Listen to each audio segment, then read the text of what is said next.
Hi, I'm Dale Lind, and I'm going to be your guide into what I consider to be the exciting world of personality theory, a subject I have been fascinated by, engulfed by, and constantly working on since 1983.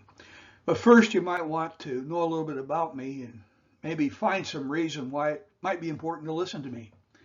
I am a speaker, author, consultant, and a meeting facilitator. I love leading meetings. My career has included being a school teacher at pretty much every level, all the way from elementary school right on up through college. I've been an accountant, a bookkeeper, an administrator, a vice president of human resources, a professional speaker, and a CEO. And as of now, the one thing that I am, in addition to being the speaker, author, consultant, facilitator, is the professional speaker. The rest of it from a bygone era, but that's partly where the information that I'm sharing comes from. So in this presentation, you're going to learn about the power of your personality that often, for many, maybe even you, has gone largely untapped. We use my Laisr talent aptitude discovery tool in 3 specific ways, and I'll tell you more about that tool a little bit later on in the program. First way we use it is to help individuals like you discover and develop their natural aptitudes so that they can use them more effectively and probably get more satisfaction out of how they spend their time, as well as more success. Second thing we use it for is to identify and resolve compatibility issues between individuals, and that really introduces the title of this program, Finding Your Compatibility Partner, finding that person who fills in the gaps in your own particular set of strengths and natural aptitudes. The third use is to build strong teams by demonstrating the value of welcoming differing perspectives on common issues. You've probably heard of the devil's advocate and maybe even know of the research that suggests that people who have a strong, or teams that have a strong devil's advocate willing to stand up against opposition and be heard tend to be more creative. What's also sadly interesting is that if given an opportunity to use TV language to vote someone off the island, you've probably seen that TV show, they'll vote the compatibility partner off almost every time. Now, from time to time, I'm going to have to take a sip of water to lubricate these vocal cords of mine. That's good stuff. But before we get started, I have an important notice. Those of you taking this course for college credit will be required to complete a final exam. You will want to refer to your study guide, which is included in your package, to maximize your potential for success on the exam, as well as to complete the 4 learning exercises that I have included in the presentation. They're there to help you learn more, and those particular exercises you might want to consider completing just because it will reinforce your earning and you'll get more out of the program. And I assume that you're going to want to get as much out of this as you can. Well, anyway, next step. And it actually begins with your first exercise, just to get you into the swing of working through this process and using your brain to think. Now, I described in the first slide about the Laisr tool and how we use it in 3 different ways. Now I'd like you to go to your study guide and complete this exercise. It's 3 parts. First part, in what ways would you like to learn more about your natural aptitudes and how best to use them? Second, name an important individual in your life that you would like to have better communication with and briefly explain why. And then third, what communication issues most trouble your team and what would you like to do about them? Take the time to do that because it will set the stage for the rest of what we're going to learn. But I think when you've done that, you're ready to dive in. I want to begin our search for compatibility partner with a little history of the theory of personality and how it developed. In its broader scheme, I call it in search of the maximum you. In this particular case, we're looking for your ideal compatibility partner. Now, the gentleman pictured in the screen there is Hippocrates, and he's important to this discussion because he's part of the founding of it. But before we get into that, let's look at the definition of personality. The word personality stems from the Latin word persona, which refers to a theatrical mask worn by performers to either project different roles or to disguise their identities. Well, imagine that. That's how the word personality got its start, as a sort of a disguise. We're trying to help you find the real you, but it has been said, and I've read before, that a person is at least three different things. They're who they say they are, they're what other people see them as, and finally they're as what they really are. I think we're trying to help you develop what you really are and learn to maximize it and maybe reflect that consistently. Well, let's get into our Hippocrates. He was in medical practice. In fact, he's the father of the Hippocratic oath that all doctors have to take, where they promise not to hurt you on purpose. But in any event, Hippocrates, who lived between approximately 460 BC and 370 BC, observed human behaviors in his medical practice and developed what he called the theory of humorism, and that he explained disease origins by an imbalance in 4 bodily fluids.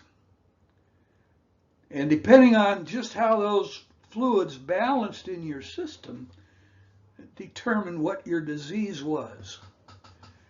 A few hundred years later, and you'll notice these guys seem to bracket in the 500-year period before and after the birth of Christ, the Roman physician, Galen, working from AD 129 to 199, built on the work of Hippocrates, continued to use it in his medical practice to define disease, but also applying it to personality, that you're not only did the balance of the bodily fluids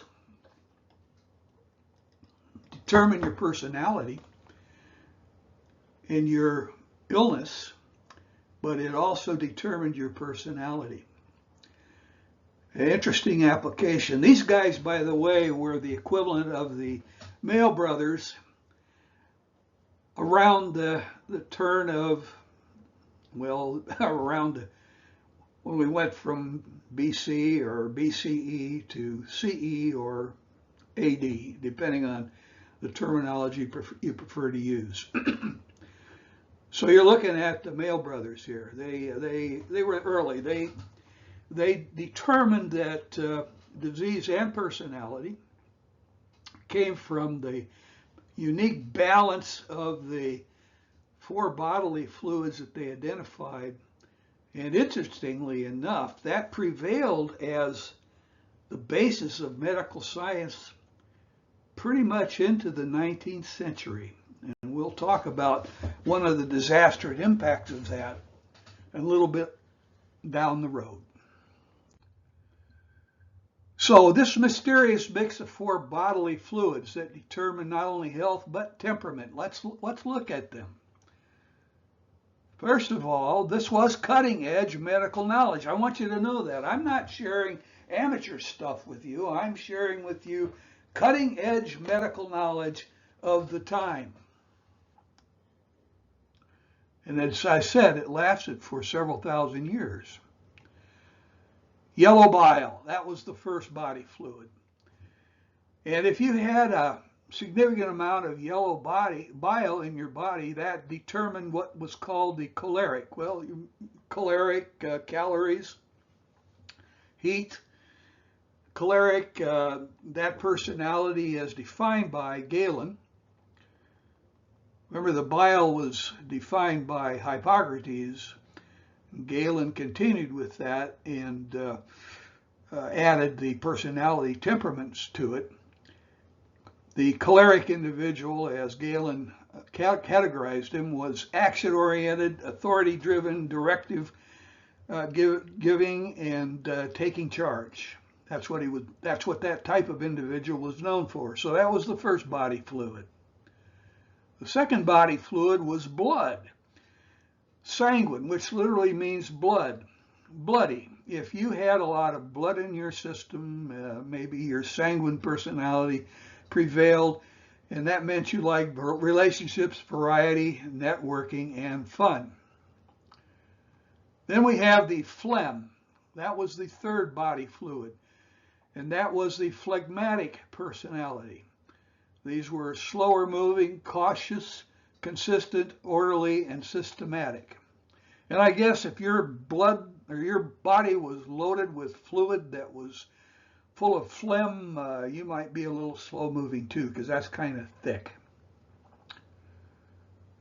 The fourth one is black bile. And if black bile prevailed, then you had the melancholy personality, according to Galen.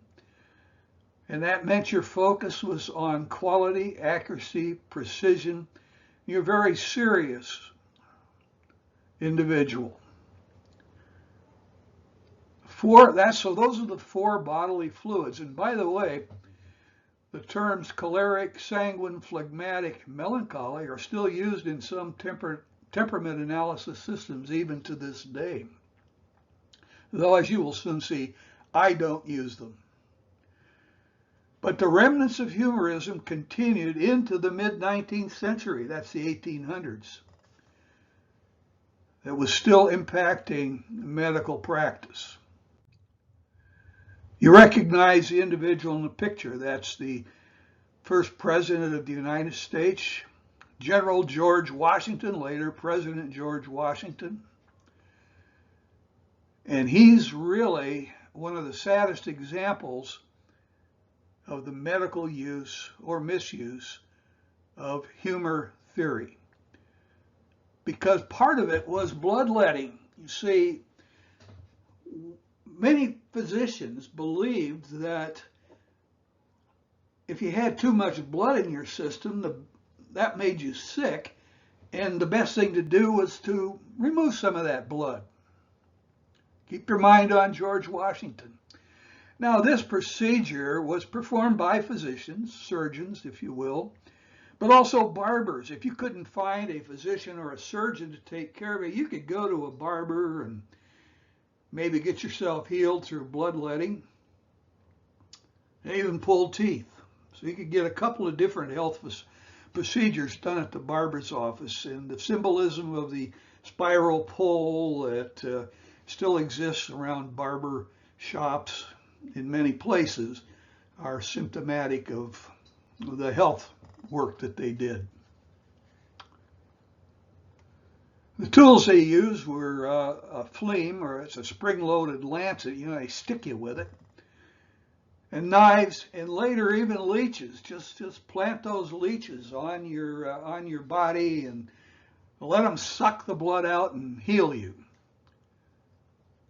And then we have the sad saga of George Washington.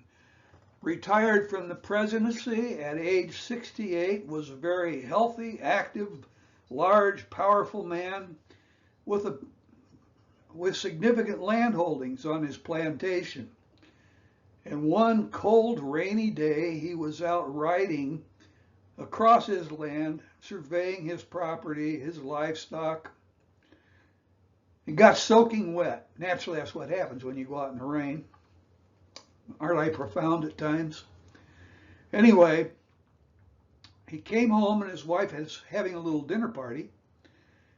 And rather than go and get himself warmed up and into dry clothes, he sat down in his wet clothes, had his dinner. A few days later, came down with a very serious illness. His physician was called in. George, you've got too much blood. I better take some. Ended up taking about 40% of George Washington's blood, and it killed him. He took so much blood that President Washington didn't have enough resource left to fight off his disease. That was the sad tale of the misuse of humor theory. So if the body fluids don't determine your personality, what does? Well, thanks to a little bit more knowledge of science, we now understand that the major portion of your personality is built into your DNA. It's put there, according to the Bible, by the Holy Spirit, who decided what particular gifts you should get before you were even born and built them into your DNA. But the DNA is affected. Now, while it's the major source of your personality, it's also, your personality is affected by the environment you grow in, the culture, and your life experiences. All of these combine to determine your personality, with, again, DNA being the major source. And the job of Laisr, therefore my job, is to share with you a tool that can help you identify your natural personality. And once identified, we can teach you how to apply it in your life and use your natural aptitudes more effectively to further whatever endeavor you're involved in. But the study of temperaments is still going strong,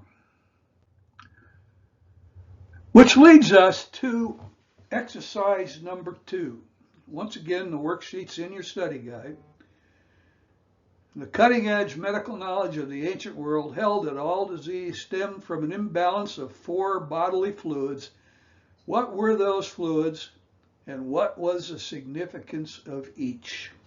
Complete that exercise to reinforce your learning, and you can use your study guide worksheet to do that. So, Hippocrates, Galen, and me. How have I built on the work of Hippocrates and Galen? And I'm not the only one. There are thousands of temperament assessments out there, including mine. But here's mine, and here's how I built on the works of these 2 distinguished Greek and Roman gentlemen physicians. And my system and the many others that are out there still base, to a great degree, our work on the work of these individuals, Hippocrates and Galen. First, I've modernized the label from choleric to achiever.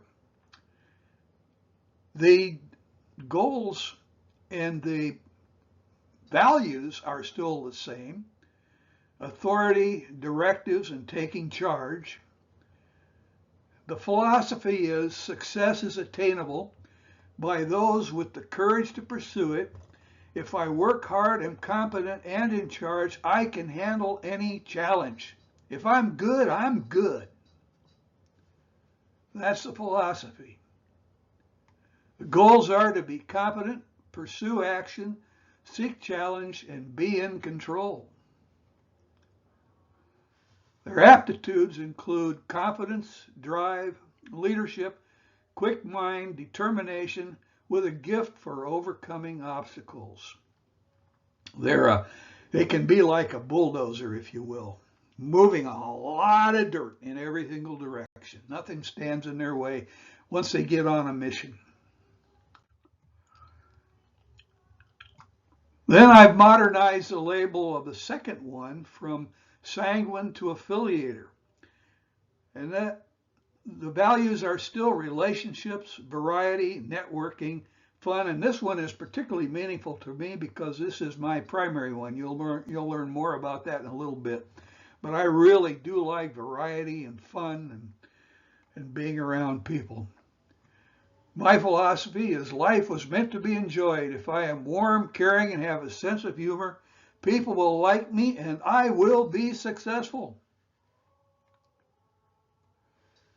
My goal is to work with people, make friends, fit in, have fun, and be on stage. I love to stand in front of an audience. Invite me to any group you're a part of. I'll be happy to put on a program tailor-made to your specifications. I just love doing that and am usually pretty good at it. I have bad days like everybody, but I won't have a bad day if you invite me to come to talk to your group. I promise. My aptitudes include I'm a good conversationalist, cheerful, flexible, sensitive to the needs of others, with a gift for enjoying life.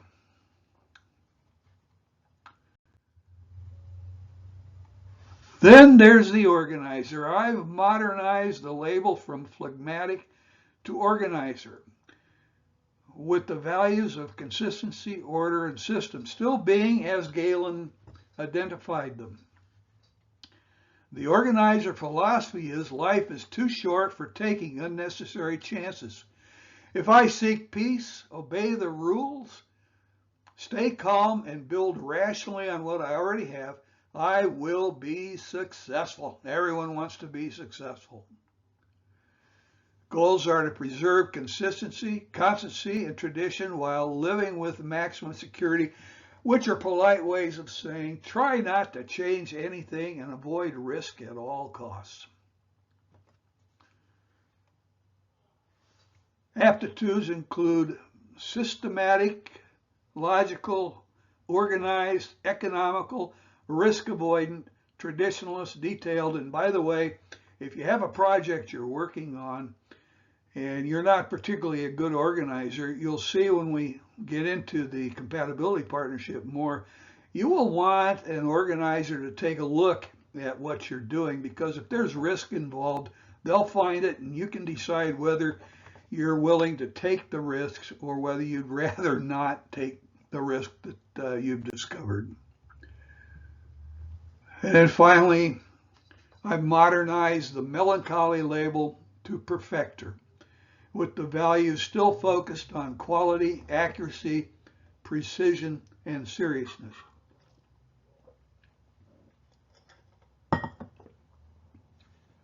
That's good water, by the way.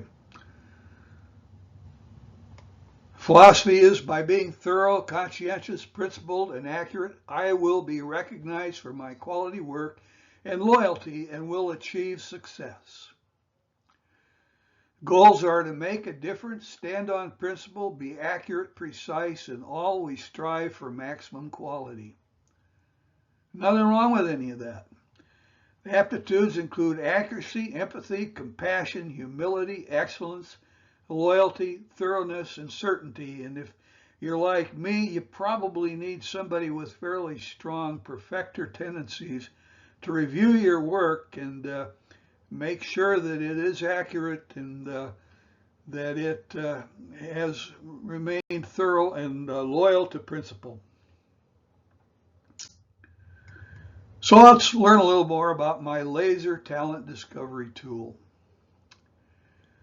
I have to give a little nod to a good friend of mine, Stephen Placey. Stephen passed on a few years ago.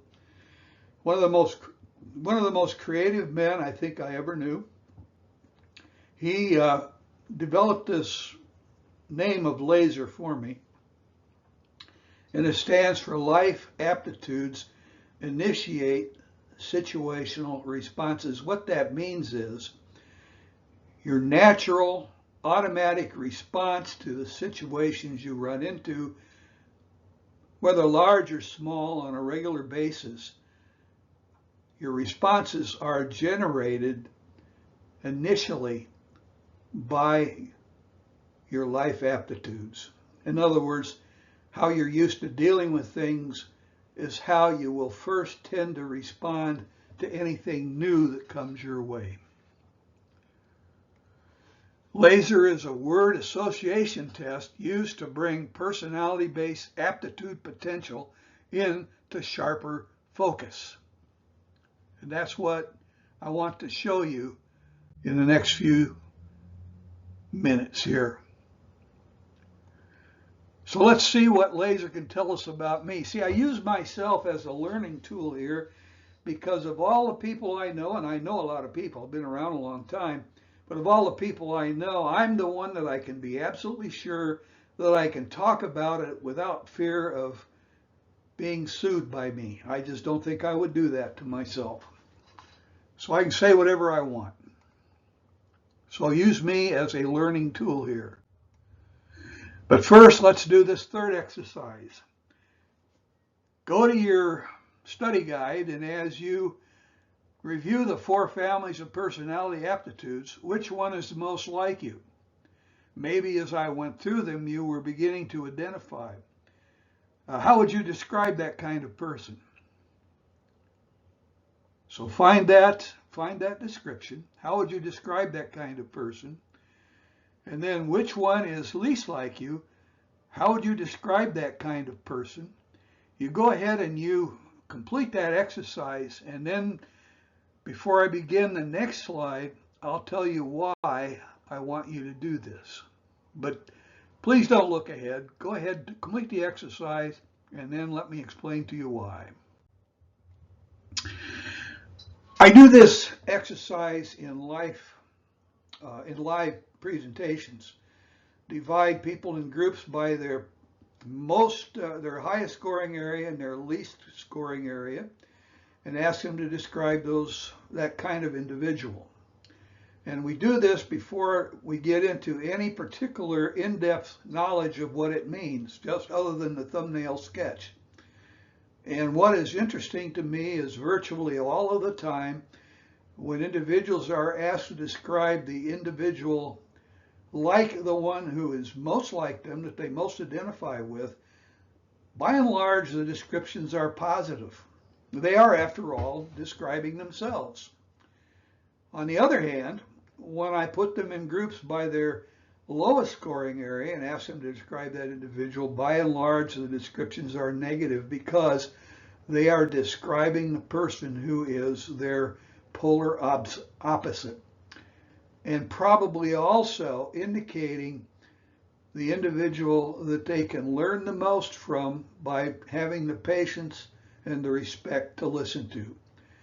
So anyway, let's get into my personality here. This is how I see my personality mix. You'll notice that I have a green line there, which is the midpoint line, and anything above the line is a high preference. Anything below the line is a lower preference. I have some of all of those characteristics, and you'll see that on a later slide. But I can tell you that my personality is defined very well by the high and the low there.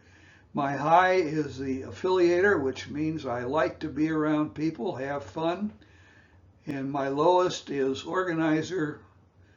I like to be free-flowing. I don't like to be structured. So I'm high in achiever and affiliator, and low in organizer and perfecter. So what that says in describing myself, I like to have fun. I like my day to be filled with variety and minimal structure. But I want to have fun my way, but because a perfecter is inching up there towards the midpoint line, I don't want to break the rules too bad. I don't mind stretching them sometimes, but they're there for a purpose, and I don't like to totally ignore them. So that's what I learned just by looking at this graph without going into any depth at all, that I have a highest need for relationships and a lowest need for structure. And keep that in mind. Keep that in mind as we move on towards compatibility partnership. And another thing that you should keep in mind also is that these aptitude sets are distinctly different. You can see that there, but they are interactive. My fun-loving nature needs the push of the action-oriented achiever to make sure I get something done. And the somewhat higher score on the perfecter keeps my low-scoring organizer from going completely wild. I hope that's useful information to you. Now, here's how they interact in me. You'll notice that Affiliator was my highest scoring area, and that is where I have checked in the red. You can see that I think all of those things describe me. All of those descriptors describe me. My second highest is Achiever, and most of them describe me. My lowest is Organizer, and very few of them describe me. My third highest is Perfecter, and a few more describe me. You see, it's not fair for me to say because I score highest in Affiliator that I am an Affiliator. But I am an Affiliator backed up by an Achiever. I am a fun-loving individual who likes to get things done my way. I'm not good at detail. I hate detail. Makes me nervous, makes my eyes go cross. But I have learned that it's important to be good at it, so I have been at times detailed when I had to be, but sadly at times I haven't been detailed when I should be. And one of the problems of being optimistic is you can easily be unrealistic. And you begin to see that I can benefit from having the characteristics of the below the line organizer and perfecter to help me stay on track. I need particular help in being more thorough and precise. And I definitely need help in being cautious and structured and detailed. And even practical. I'm not always practical. I'm a pie in the sky kind of guy. So you're beginning to see what I need in a compatibility partner, and virtually all of it is below the line there in organizer and perfecter. Does that make sense to you? I hope it does, because we have to move on. But a quick look at my built-in personality-based preferences. You can see sociability is right up there at the top. I love change and teamwork. I'm an abstract thinker, whereas my lowest area is concrete thinking. I don't have a strong need to control my environment. A former employee who worked for me years ago in my Hinsdale days gave me a book entitled Thriving in Chaos, and she said, "This is you. You live in chaos, and you seem to be comfortable living there." And I guess that's true. And if I wasn't too embarrassed, I would show you the top of my desk here, where you would see it's actually not as chaotic today as it sometimes is. I went through my mail, which had gotten to be kind of a high stack prior to doing this program. But you can see where what Laisr has taught me about what I'm good at and what I'm not so good at. Once again, building towards the importance of the compatibility partner. And again, you can see these are the areas where I need help from my compatibility partner. I need a concrete thinker to keep me grounded, and I need someone to help me with the details and organization and rules. Keep me on track. Yes, I know I hate rules, but I need help with them. So that's what my compatibility partner can do for me. Now, I'm often asked, can I strengthen my weaknesses? And the answer is yes. Yes, but there is a price, and it's measured in stress. And I don't need to spend a great deal of time on this for you to see. If we go at my lowest area there, organizer,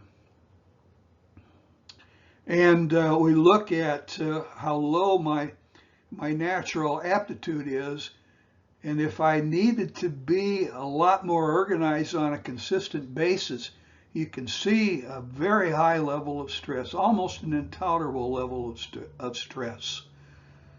It's easy for me to be an affiliator. In fact, for anybody, even if you're naturally low an affiliator, that is the easiest of these family sets of proclivities that you can learn because, well, take for example, courses like Dale Carnegie, which is an excellent course, and I've taken it myself, and it is very helpful. But a simplified explanation of courses like the Dale Carnegie course, and it's not necessarily a fair simplification, but you get the point, is they teach people who don't like people how to like people. But what happens when you get under stress? You tend to revert to your natural preferred way of doing things. And I have a very good friend, I won't mention his name. I guess I have him. I haven't heard from him in quite a while. But he took the Dale Carnegie course because he knew he needed to be kinder to people.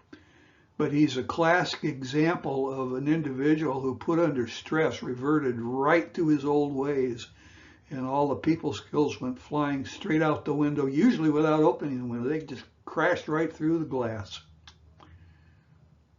I always remember walking into his dorm room one time in response to a loud commotion, and he had his poor roommate trapped under his bed, under his mattress, and he was standing on the mattress jumping up and down on him. He had just completely lost it because he was trying to be something that he wasn't naturally. So you can learn new skills that are not in your natural repertoire, but if you don't have the organizer or achiever skills, these are hard to learn. It's not as hard to learn to be a take charge person and be an achiever, and it's not hard at all to learn to be an affiliator. But even there, put under stress, you'll go back to your natural tendencies, and you won't always like the results. So there's a better way. The compatibility partner.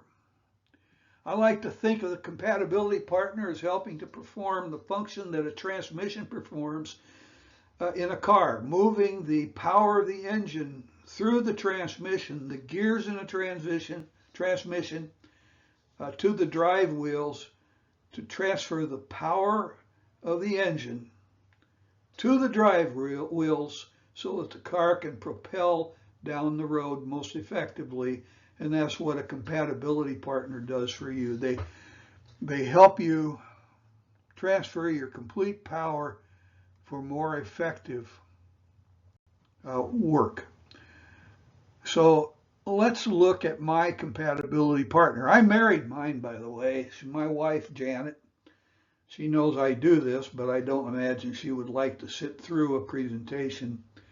But if you take a look at the picture here, you can notice that I'm in red and she's in green. And you can see that everything I'm high in, she's low, and everything that she is high in, I am low. And that is about as good as a compatibility partnership can be. Right there, you can see it. But I have to point something out, and this is something you have to be aware of in dealing with compatibility partners. Notice the arrows I'm putting up. Here's the key lesson right now. Janet's lowest scoring area is my highest scoring area, and my lowest scoring area is her highest scoring area. Remember that stress example we just discussed? That's where a lot of the stress comes in. She needs me to promote relationships, harmony, and flexibility. I need her to promote order, structure, and consistency. But it's not easy, folks. It's not easy when it's against your natural order. You can know it's what you need, but it can be difficult to accept it. And we'll talk about how you do that in a little bit. But I can tell you it involves respect and openness. Here's a look at our personality preferences. And again, you can see right here, I'm in the red and she's in the orange this time. And you can see that, you can see where we need to help each other. She needs my help in accepting change and seeing the creative side of things. And I need her help in staying on track with the rules and details and considering facts over emotions, which is really the difference between abstract thinking and concrete thinking. So you can see what we need. Why might we be compatibility partners? Well, I've already covered that. What I'm good at, she's not. What she's good at, I'm not. What challenges? Well, exactly here. I don't want to be bound by the rules, but I know I have to be. It's hard. I'm not easy to get along with, and neither is she always. But how can there be unity? And I can tell you there's only one way. And that is you have to ground your relationship in the mutual love and respect that you can only get by being in Jesus. Having Jesus abide in you and you abide in them. Because you need the mutual love and respect to take the time to be willing to listen to and learn from each other. And believe me, it's worth it. I can tell you that there was a time when she didn't raise an objection. I can remember saying to friends, if you have an idea, run it by Janet. If there's anything wrong with it, she'll find it. And so I found a piece of land I wanted to buy. It was a beautiful piece of land, 6 wonderful acres with the most incredible view of the Catskill Mountains on the horizon, the western horizon, just absolutely gorgeous. And I could just imagine our house there. And surprisingly enough, she didn't raise a single objection. We bought the property. Did a perk test on it. For those of you who aren't familiar with what a perk test is, you got to have some place for your waste to go, your sewage to go. If you don't connect to a city sewage system, which way out in the country as the land was, there was no city sewage system. So we had to have a septic field. That means you have to pass a perk test. That means the soil has to be willing to absorb the waste that you're putting in it. I dug the perk hole, poured water in, came back, and if anything, there was more water in it the next day. I had bought 6 acres of land that would not perk, and the solution to fix it was expensive, way beyond the need of our budget. And let me tell you, that land was a burden, an anchor around our neck for several years before we finally got rid of it. And I said to her, why didn't you stop me? And she said, well, I just got tired of standing in your way all the time, so I just decided to let you have your way. Well, that was one time when she let me have my way that she probably shouldn't have, because we ended up with a real anchor dragging us down for years. So here's another exercise. I want you to name a person in your life who would make a good compatibility partner. What would you most need them to help you with and why? And you already know what I need, but what would you need? I know you haven't taken Laisr. I wish you would. I'd love to make it available to you. I think you'll find it as helpful as I have. And then the second question is, what is the best way that you can help them and why? How can you best benefit your compatibility partner? I've been in some detail how I've been able to benefit from mine and she from me. Now you do it for yourself. So is Laisr right for you? I hope it is. I think it's right for everybody, but I guess it isn't. Well, it might be if any of the following apply. Is Laisr right for you? Yes, if you are uncertain about your calling and purpose. Is Laisr right for you? Yes, if you want a better relationship with someone. Is Laisr right for you? Yes, if you are on a team with serious communication issues. Laisr is designed specifically to help in all three of those areas.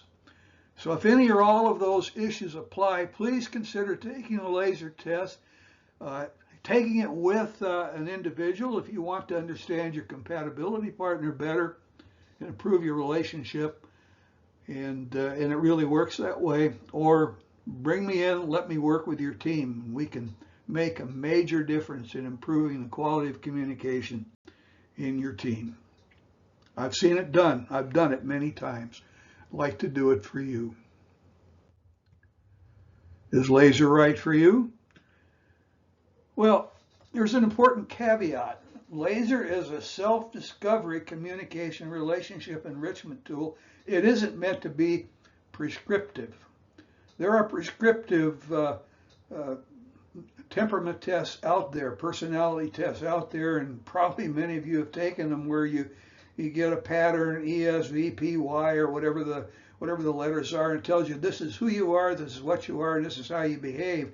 And you see from my graphic picture of myself, Laisr does that too, but it works best as a self-discovery tool. We do validation sessions, which is what I call them, validation sessions, where I show you what Laisr shows you, and we go through it item by item, and you tell me what is accurate about you and what isn't, because I don't mean to have it be prescriptive. I mean to lead you through it in a way that you discover.